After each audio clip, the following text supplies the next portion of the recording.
intie jara mar Oloo TV, ma indie nchero mar Kuku mar Wach, achiel kachiel warango no weche mabende notimore juma mokalo chande, wadwarango oboke no mabende nondiki kod Rafael Tuju, ne jang'ad bura maduong' ma pacho kaendi. Wadwarango weche gweko mag doho, ka bende chike mag doho onego beni iwinjo kaka chik dwaro. Kaeto weche gweko bende mano kang'anyo ne nitiere manobagi koni kod kocha.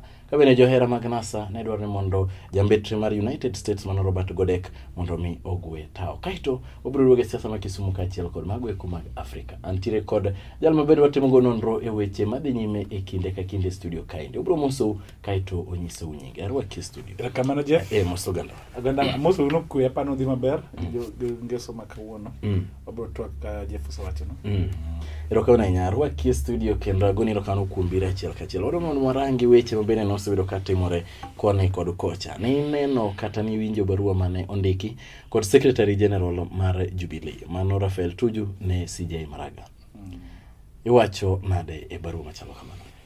Apan barua mane Tuju ndiko, Tuju ne temo na communicate gima Jubilee osebedo kawacho.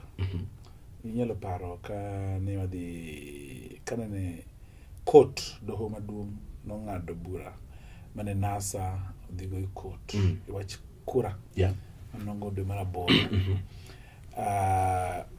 Uhuru Gruto joka Jubilee to ne onye matek marach ne gisiemo Maraga ne gisiemo no kagi kawo loch to gibiro duoge wachno kora pan gima Tuju ndiko ka en mondo obuog Maraga mondo kata we tich chon kata nikech giwacho ni gidwa duogo ne gibiro yire koch kido barua no ndik seche moko ma ido ka court Bernyecha owelo judges mang'eny maka jajo Dunga no gol Nairobi tere Machakos kama ite ni constitutional division kech kacha ma wach ng'ama dwaro donjo sirkal weje ma sirkal kotimo maber kacha manche court no mecha yalo weche koro gole kanyo tere Machakos gol judges mang'eny gol nyaka Mwongo tere Nakuru joma chung no yalo chik maber wach mar doho koro gima Tuju ndiko chapane mokuongo en fuo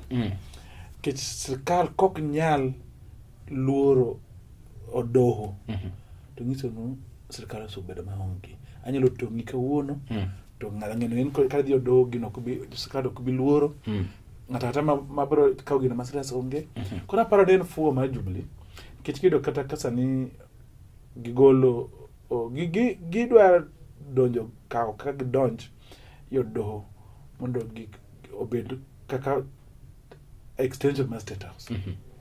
Emido ka kokaw ng'ane Justice Kariuki moket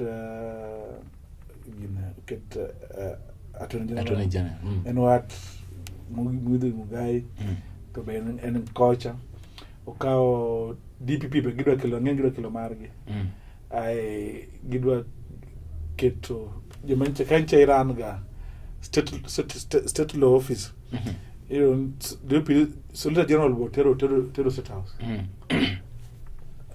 koro yoni ka gitimo barua meche Tuju ndiko no kech Tuju kanene ne go ywak ingen tilu no office of public protector kata office of ombudsman mantie judiciary makan go complain iwach judiciary ne ndiko ni barua Mario jatelo body matayo wach mege odoho iluongo Judicial Service Commission makain wach moro no ng'amotelo wach doho ok tima ber tandiko Judicial Service Commission ora andiko no andiko barua taoro no Office of the Public Protector or Office of Ombudsman mantie judiciary madili complaint from the public Tuju be kanya andiko complaint okrach but kamindike kakindike ngisa mindiko Maraga in kuri yaw lwen Maraga to okorangi ento eno kaka gin Jubilee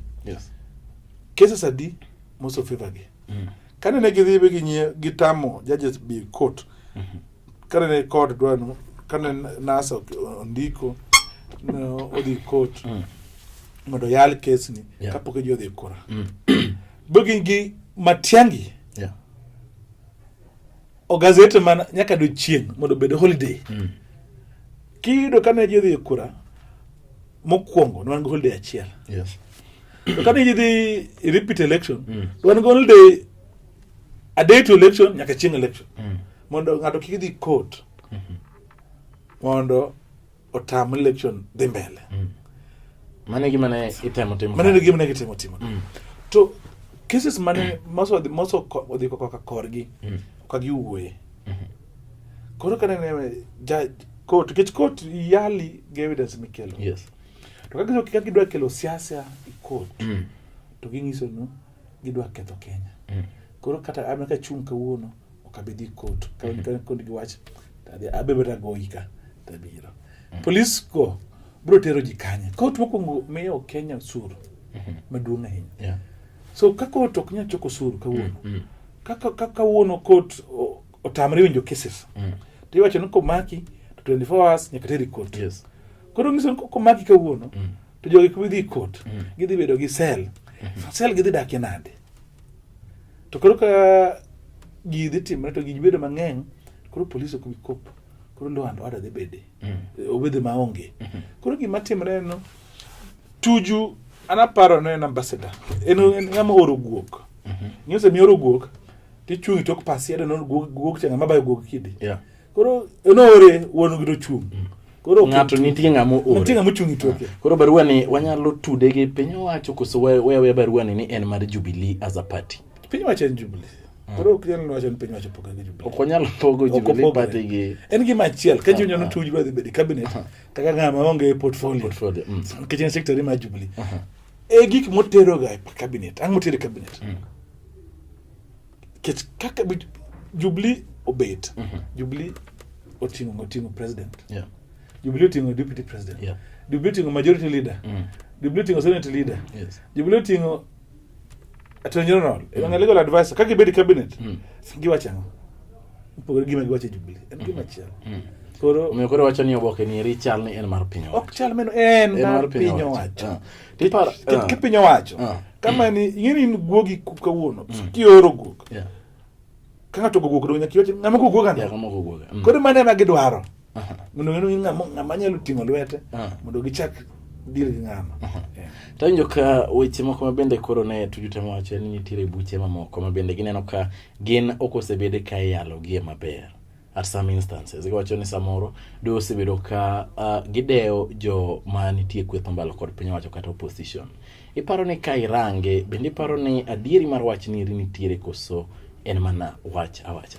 they don't give court order court ruling gin sheria wacho ni gin president laws case laws koro ka court oyalo gimoro miyo wacho na okamorgo onego bedni in sirkal moro ma protect katiba ma kirango article 3 ma katiba joga kaka oath gojo ni they'll protect defend they swear to protect and defend constitution uphold protect and defend gika oath ngi bro defend constitution constitution wacho no ka court oyalo to ka winjire gima court oyalo no okamorgo oran gogo to tadhi okang' mamalo ma odhi appeal tawacho no appeal no gima yal kama mane ka achopo chik to ka wacho no gima court oyalo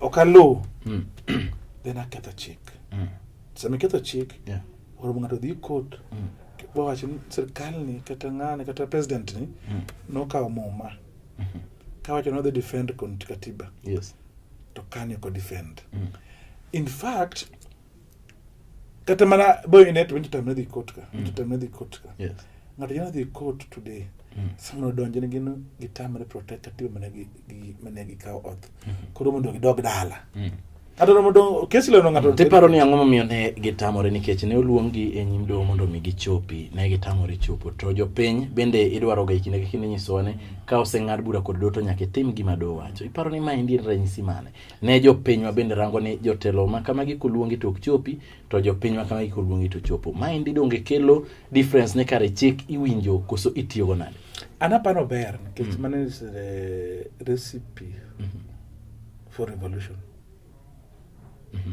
sama sirkal ok luw chikgi koro ji duto we chik mondo wadogi revolution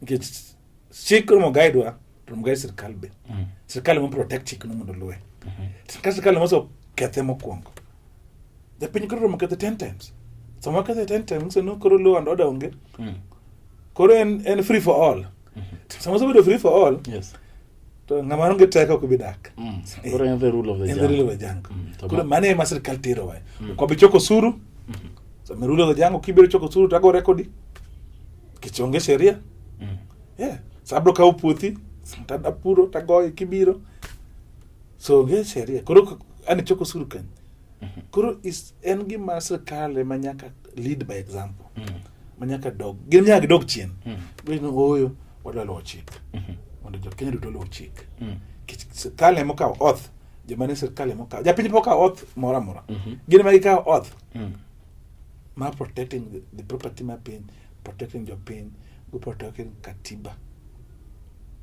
koro gin ma gimi giketho sirkal ma wantie koro japiny ma bro lo chikno bro lo ka giketho no to rebellion kanye ma chako rebellion civil disobedience bachakre then he was chako blame ni ntie and aparo no gi play into the hands meganasa pima gitimono kejibo ino ke kara un guchiku mudwa luo mabeko walu marwa kore neno kana ka wakinde bende jumano ero ne odhi nyime kod ne girwako kitamba maratong kage wacho ni ok gimor kalure kod okang ma bende koro gineno ka jok machalo jok mantiere loch ok dwa mondo miyo winj chik kata kamano pogruok no betie neno ka okil kama loka mamoko mawuok e gwenge machalo Nyeri gini ne ok otamore rwako ribon maratong ni eri kare chik irange nade irange kalure gi kuma ngato aye kuma ngato wuokie kose irange ni oyo no dhi e school no somo chik professionally mae ka kone go benye bet Jeriong Jeff rebellion duto kirango French Revolution lawyers were the problem maparano Kenyan kirango kama lawyers chung do na dir tadir bro bede gima lit Kenya kata ngamo di school wonge gima timo rango gimoro into tribe gin kanye okorang no gini adier na kanye koro kino wakili manie to rango dot mo wuokie mane the factor orango dot mo wuokie dot wan kanye gina sirkal se gionge sirkal wacha nango ka sirkal support teachers to do wuok achila chiel ntie wakinde moko or jomoso tiyo ni no ratiro madhano ngato ka wanyinde kihoro ngato kama ina kiai gin joma osebedo kokrang wach kama gi aye gidongo giri gichung ne diera asa bichung ne diera no be ubiro go price jodalau rangi mopugre ina ndoga jodalau meso jodalau wuok dwara dier get ko rusa gino favor gi so ko tamechung na dier to chel makoro yin makidwan mundo gi chiem get everybody is our time to eat sawo chopo wachiem joko ni nenda kich poko chopi Kenya mara mara wacho ni yawa gik matimo go ter mo konywa duto kata in gatia kanya kitenge modier machel nadi oromo ket chik maji duto to gen kakoro wacho no kala law society manyo dhi ng'anyo gipogre diere ilo no bacha enje Kikuyu koro kono support gima ngato chungi ke jakom wacho njaluo koro kijaluo to timena janasa Kikuyu to wacho but see ono morang to sheria wacho nango sheria wacho nango ke sama sheria kokwarango sheria ma ke jonge sheria ma tribe mono sheria na chiel na Kenya wacho ko wacho to wacho gigo duto kisama koto ko luo chik asomo kawuono sipa moro Peter Karaoke ma sani Nairobi County Secretary ko duokre go former Chief Justice William Mutunga ka kech ojaki en ng'ama tiyogo ngi William Peter Karaoke no to ko sa dok ya nyola gi zaidi ostop rango gima no wacha ko de magi hati magi gima dhano ka koro ndiko kaja Kikuyu koro wiyo wilege ratiro mano wacho kicho sani omiye tich Nairobi nche ni office of the president nche na advisor ma president senado the county secretary to what you could hear mang'eny kwa protect land rights kwa wacha haki madhano gi to koro ng'ato kosechopo kocha bro nje sirkal to will kanjiri to kien chiemo gini luoro sirkal gini edwong Jeff gigi Wach family today nyalo bedo ni telo to higino ko mabiro yonge telo tini dono Bernard kich gigi luoro joluno wacho ni ndiere ni tung sama ka wuona imor kich ng'ama kanto Sandra kiny kochopo kari ibo ywak awinji maber Owala obro kawo yo matin kaeto obro duogo kwadhi nyime kod weche mabende oseyudo kadhi nyime koni kod kocha kwang'injo nugi matindo maendi en Oloo TV.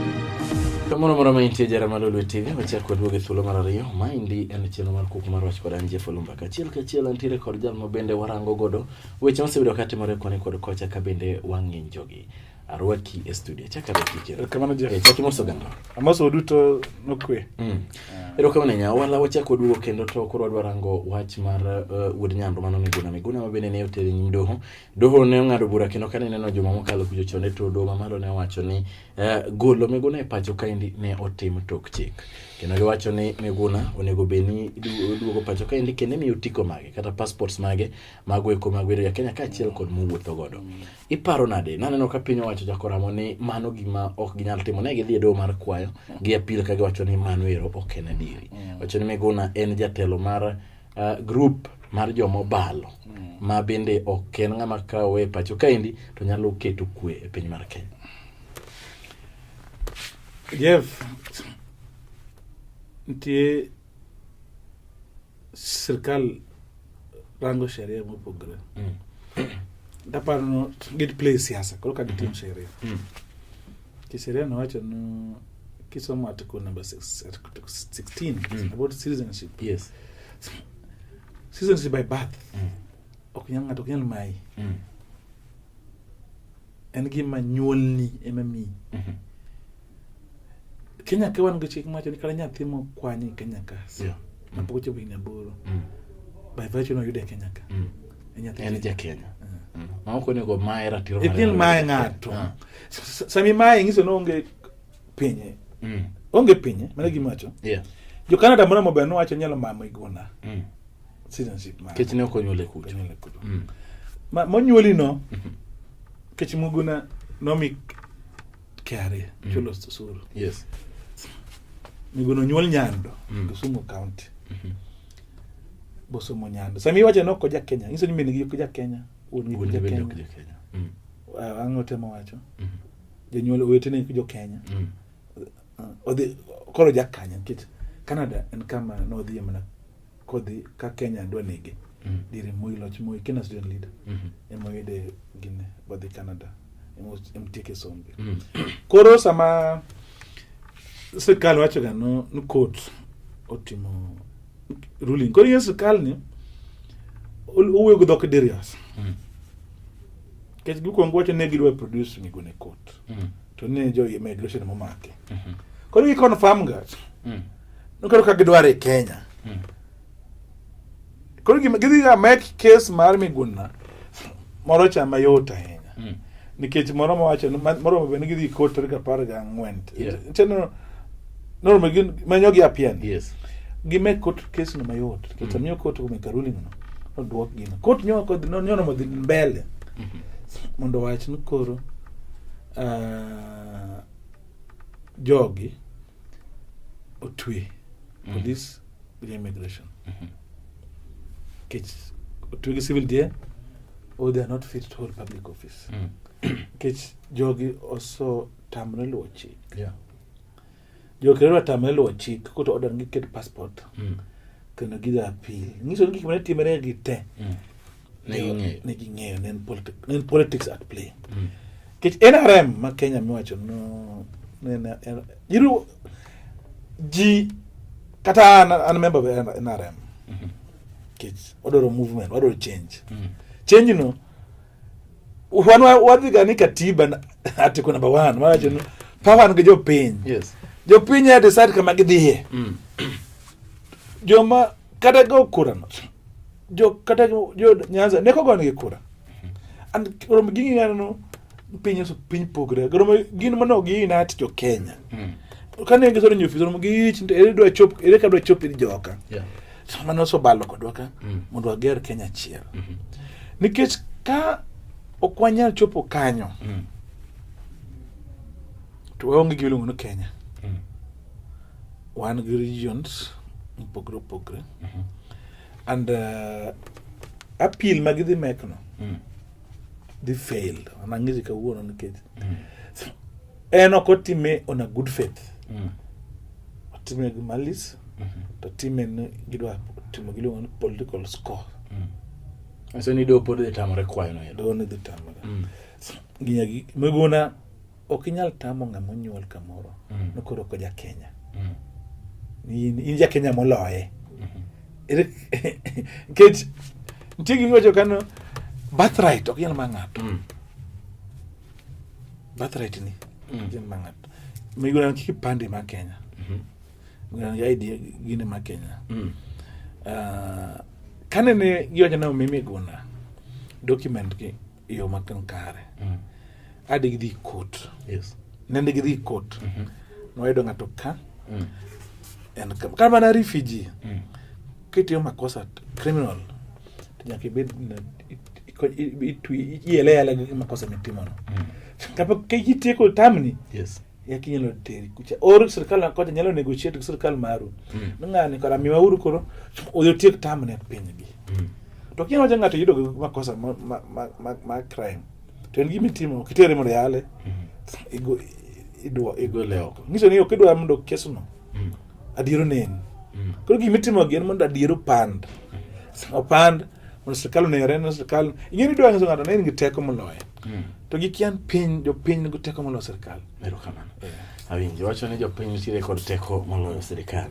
Achiel kachiel biro dhi nyaka e pinje mag Afrika koro warango ka maduong' matin. Wadhi anena e gwenge mag South Africa. Waneno gima notimore kanyo ero kabine koro Zuma bende duond od bura mare ne oramo ni weche mosebedo kaluwore mag mibadhi koro oromo ojonyogi kendo ne ochune ni mondo mi ogwe tao. Mano ero notimo ma Cyril Ramaphosa koro ne okawo piny. Waneno kendo Zimbabwe koja chande ka Mugabe bang' tiyo higni 39. Jolweny nowacho ni oyo kaachiel kod jopiny waol wadwaro mondo mi lokruok obetie. Iparo ni maendi nyiso nang'o ne pinje mag Afrika? Jopiny dwaro mondo mi teko dognegi koso en ang'o matimore? In revolution in chakre gi Egypt gi Tunisia. The Middle East, the springs, the Arabian Springs. Period ka gik mane timre matime South Africa. Tingen South Africa ma ken mokwongo. The higa mar 2008 ne an South Africa. Kapan adonjo South Africa chieng' ma Zuma kawo loch kuom Mbeki. Mbeki ne kotieko tamne. Mbeki Zuma ne gi impeach mana kanyombe obedo impeach. Ka gole fisi. Yeah. And gimate mwache kineno those who live by the sword also sword na bro nego gi. Mbeki no golo Zuma itelo.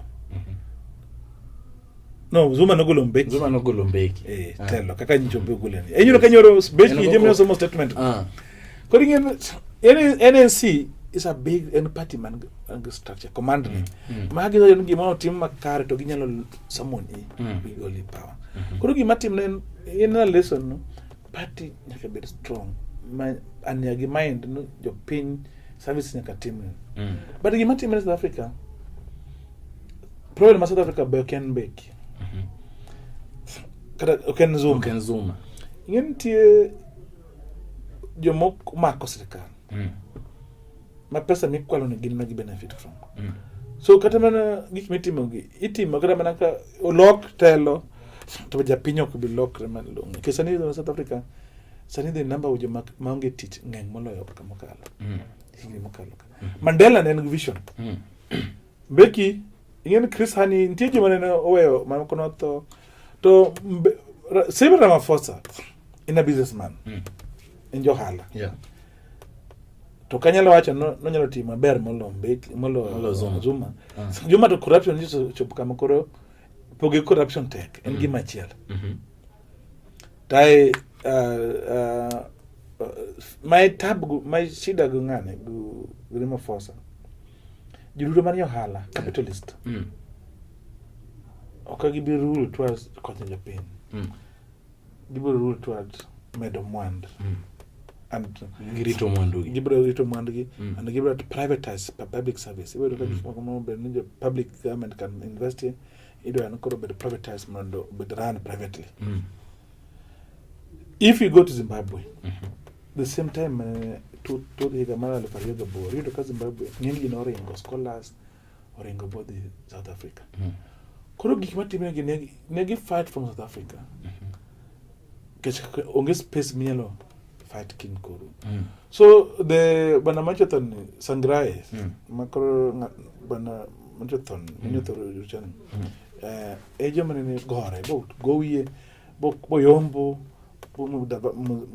Mugabe goye koro gimo konyo en telo man koro ne Mugabe dwa keto mang'eny nyaka chiege mane secretary mano kendo ondo koro okawo power koro jopiny kochopo kama koro ji oneno malit zaidi emono miyo gima Zimbabwe olokre kech yudo ka ji to en kare en ana ma ode dhako ni be ne koro dhi telo obedo jatelo mande ng'eya secretary ni koro dhako jano wuok campaign otiyo gi jomoko gi ng'at miluongo Jonathan Moyo ma koro nigine ina kome gi Zimbabwe Jonathan Moyo no gumutai ngunyi miluongo moro man atima analysis ma Jackie Queen ma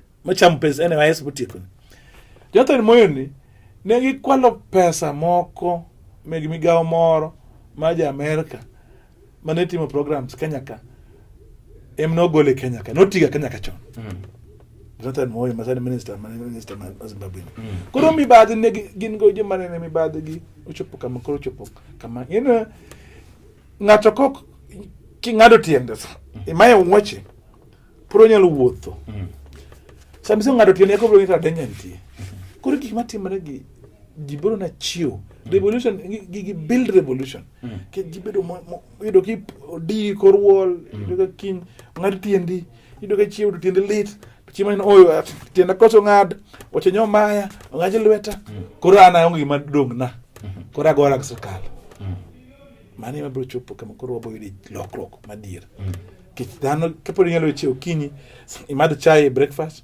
ichamo saa wichelo ichamo lunch idhi riem toki moro ichopi odi ido kaka michopi kero ng'awo tiendi baksi na tabu ano pod ngima ber pod ngima ber nikech in poki sandre ng'amoso sandre bukoji ng'eny ji nyalo sandre bichopi ka kono in gi pesa onge mogo minyalo nyiewo nyathini kodhi hospital to thoi kechonge yath yaka ikido ka gino chopo ni ichogo samo chopo ni ichogo luongo chopo a point of no return at that time in charge like a rhino kada ka ng'ato keto ni wall timuka mane mabro konyo wa jadung Jeff to kapod no middle ingen revolution middle class I lead ga into revolution kids ido kaje dalo in tara jo manja timo jo lweny manja no ko donjo gine Zimbabwe ido in gini ga nyuola u ido ka every day anyuola u ngima maber every day nyithindi ingesemine wani we are African ido ka wadu minu everybody in your circles sandre krime julan lweny no wacho no oyo wan wagogi ni Mugabe wan Mugabe wanyalo luoro matin kama moche pon koro mie jawden to koro kwa nyal kidhako ni poko bedi reform ongi mo believe ora donyo kama do kaw gini olok gire koro ni emia na bedo block but revolution no to en gima neno Zimbabwe neno Uganda muda Museveni loko loch loko chik odo extend time limit goal age limit goal Wale pano ni Uganda be nyalo bedo gi weche machalo kamagi moseneno gi ingen Kenya tab wan go Kenya do bedo a very good place mabed example. Tab mwan go en tribalism. Issue mar akwede mar gini kabila. Nikini kabila X to kata ng'atu timango to bera yumo wi. Ti an anyalo nyisi jadong Jeff kidhi Nyeri. Ndijo Kikuyu modak tin houses. Ndijo Kikuyu makukni kayo. So it's not about tribe. It's about origin go lokre. Bo chakrango yimo pogre. Okay, tribe anyuola ko kelni chiemi mesa. Mesa kelo noka. Kisama serikal ok nyal chulo osuru. Sama breathe air moto. Irrespective kamia nyaki breathe. Sama dinyo this was market today. Tido kama go nengo. Kama okino mer ne Kikuyu kar jaluo. Mere ne jite. Koro mane manyaka warang to. Ere kaka dwa betu kanyakla chiel. Kichatema gwacho no wan go two tribes Kenya kendo. Two tribes. Joman go joma onge go. To joma onge go mang'eny. Joma onge go ng'eny. Joma onge go ok nyal bedo telo. Kich gin gi nyiego margi. Kich ngama onge ko wadu kidano tel mondo bendo gol margi. If you ngane go telo, wataga ta ko deka mondo we kwaro. That's the problem. So manya kwacha wa conspire. The rich conspire. Gitimo hala, gikendre, kendgi. Mondo gimed bedo go. To wanaje modhier. Wamedo gore kendo mondo bed mo gato bedo ero kawado Owala alfadi agonyo mondo kalo thuolo rumo no rakamano pudi tire weche koni kod kocha mabedo bro rango ka ochope koro joma ne eri ikine ka kino bro bedo ga kod Chris Owala mabedo wang'injo godo weche mosebedo katemore koni kod kocha miyo chenro ni eri ka kawuono to wachopo giko mare to pod en chenro madhi nyime mind Kuku mar Wach kod anje follow mbaka ero kamano nya Chris kuom chopo